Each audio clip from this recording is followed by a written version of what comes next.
falou, né? Essa época era a época que tava tendo muito distúrbio civil, né? Muitos Exatamente. protestos, né? Por civil que nos assiste, que não entende. Não, e a escala de serviço ela era muito apertada, Aham. né? A escala era um por um. Você tinha que cumprir expediente e você tinha que estar a todo momento preparado para algum problema de ordem civil, né? Uhum. Então a gente tinha aos nossos lados o escudo de proteção, capacete, cacetete e muito treinamento de controle de distúrbio civil. Que o GPT enfrentava à época, até por conta dessas questões políticas, né? Uhum. O grupamento na época tinha uma demanda enorme de faxinas, né? A gente tinha a guarda, né, do 1º Distrito Naval, tinha a guarda da Escola de Guerra Naval, da EGN, nós tínhamos Itamaraty, nós tínhamos o Marcílio Dias, nós tínhamos o monumento aos mortos da Segunda Guerra Mundial, ali no aterro do Flamengo, e outras faxinas mais, né? Funeral, CDC e a própria rotina do batalhão, do grupamento, né? Uhum. E o grupamento na época, quando eu servi, ele era na Ilha das Cobras, cara. Era numa Lá na quadra, Pedreira, lá lá. na Pedreira. E aí o que acontece? Era do lado do presídio, né? Então, cara, era muito pequeno. Então você tinha ali 4 companhias de fuzileiro, uma companhia de comando de serviço. Então era todo mundo numa quadra. Era uma quadra poliesportiva e ao lado as companhias, que era todo mundo entulhado ali, era muito pequeno. E a demanda era absurda. Então foi bem, bem complexo para mim na época, cara. Caraca, sinistro. E como você falou, né?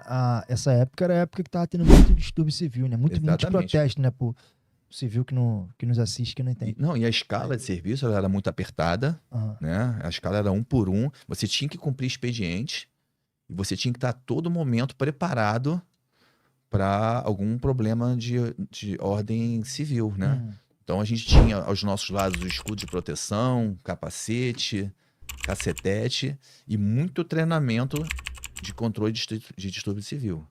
E naquela época, né? Tinha aquelas viaturas que eram abertas, né? É, Então, pra carregar, pô, colete, escudo, exatamente. capacete. Aí os caminhões eles eram abertos, né? Era uma frente da tropa voltada para um lado, voltada para o outro.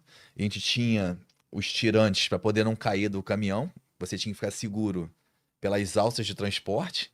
Você tinha que segurar o 762, que era o nosso armamento à época. Uhum. Mais escudo de CDC, mais capacete, mais RBC completo. E você tinha que estar preparado para desembarcar a todo momento, muito rápido, ou ser alvejado por uma pedra, né?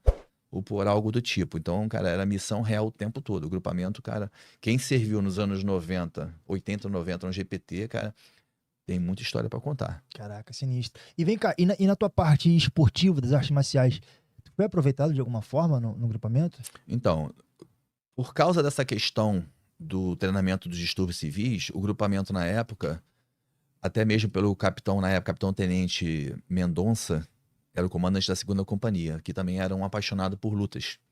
Ele viu essa necessidade de nós termos uma referência dentro do CFN para treinarmos. Uhum. E ele contratou à época o Marcos Ruas, que era uma referência no Vale Tudo. Naquela época não tinha essa nomenclatura de MMA, né? Mixed Martial Arts. Era Vale Tudo, não tinha MMA. Era Vale Tudo mesmo. Uhum. E o Marcos, cara, era... Ele e o Rickson, eles eram os atletas mais benquistos e mais agressivos e com mais títulos dentro do Vale Tudo mundial, tá? Então o Marcos Ruas, ele era um cara que ajudava muita gente nessa questão de defesa pessoal, né? De self-defense, né? Uhum. Que é muito diferente de luta. Luta possui regras, né? O jiu-jitsu possui regras, o judô possui regras, e o Marcos ele tinha aquela pegada de formar realmente um militar preparado para todo e qualquer tipo de agressão, de lesão, entendeu? Então foram grandes aprendizados. Então, assim, eu aproveitei muito essa época de treinar com o Marcos, já era lutador, mas o Marcos agregou muito para nossa carreira na parte de defesa pessoal. Maneiro, né, cara? Maneiro. E assim, e as artes marciais e o militarismo, ele tá sempre se conectando, sempre se relacionando. O militar, ele necessita, primeiro, ele tem que estar bem preparado fisicamente, né? E o militar, dentro do seu escopo de trabalho, ele necessita saber lutar, porque em algum momento ele pode migrar do combate armado para o combate corpo a corpo, Uhum. entendeu? E a gente também, né, além da minha formação acadêmica em educação física, eu sou formado em direito também. Então, o militar ele tem que estar antenado sobre o uso progressivo da força, sobre o gerenciamento de crise, saber repelir uma injusta agressão de forma moderada, com base até na legislação, né, no artigo 25º do Código Penal, né? Então, o conceito de legítima defesa, né, repelir uma injusta agressão com meios moderados. Então, se você não tem, por exemplo, noções elementares de técnicas de mobilização, você pode sair de uma esfera culposa para a dolosa. Então, você tem que saber pelo menos o mínimo de como reter um agressor, um infrator, porque ele também tem direitos também. Verdade. Então, isso é importante. É muito importante. E aí, pô, ali tu pôde auxiliar, né, nessas partes, nos treinamentos. O Marcos... De certa forma, treinar também, sim, né, cara? Sim. O Marcos, ele me tinha como referência, né, pelo fato de eu já ser lutador. Então, muitas das posições eram feitas comigo ali, né? E quando o Marco ia uma vez por semana no grupamento, e durante o TFM diário, o próprio Capitão Mendonça pedia que eu replicava os movimentos que eram ensinados por ele para o restante das companhias. Então, durante muito tempo, dentro da rotina do GPT, eu lecionava também para os militares que lá estavam. Bacana, já tinha uma função ali de função. Treinador, de mestre. Pô, e era muito legal. E já era faixa preta? Eu não era faixa preta ainda. Porque eu peguei a faixa preta no ano seguinte, eu ainda era marrom, né? Entendi. Porque quando eu cheguei no GPT em 94, né? No final de 94.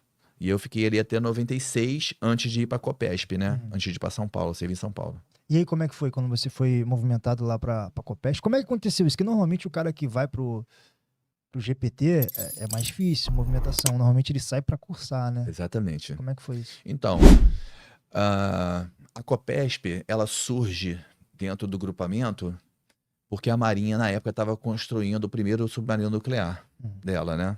E a Copesp era o que mesmo? A Copesp era a Coordenadoria de Projetos Especiais da Marinha, que hoje se chama CETENSP, né? Centro Tecnológico da Marinha de São Paulo.